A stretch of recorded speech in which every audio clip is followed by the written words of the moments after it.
पुणे जिल्ह्यातील विविध तालुक्यांमध्ये झालेल्या अवकाळी पावसामुळे कांदा पिकाचं मोठं नुकसान झालं आहे। शेतकऱ्यांनी सांगितलं की पावसामुळे शेतात पाणी साचल्याने कांदा कुजला आहे। उत्पादनावर मोठा परिणाम झाला आहे। आधीच कांद्याचे दर घसरल्याने शेतकरी आर्थिक संकटात सापडला आहे। आता नुकसान भरपाईसाठी शेतकरी सरकारकडे मदतीची अपेक्षा व्यक्त करत आहेत। प्रशासनाने तातडीने पंचनामा करून मदत जाहीर करण्याची मागणी यावेळी करण्यात येत आहे। 4 दिवसापासून दुपारनंतर सातत्याने येणाऱ्या पावसामुळे या ठिकाणी आपण पाहू शकता आमच्या कांद्याच्या शेतामध्ये अर्ध्यापेक्षा जास्त वाफे हे पाण्याने सातत्याने भरून राहिल्यामुळे या ठिकाणी आपण पाहू शकता कांद्याच्या रोपाच्या मुळ्या पूर्णपणे सडून गेलेल्या आहेत। या कांदा लागवडीसाठी एकरी भरपूर प्रमाणात खर्च येतो।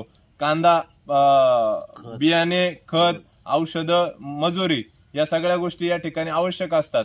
तरी या सातत्याच्या पावसामुळे शेतकरी राजा हा हवालदिल झालेला आहे।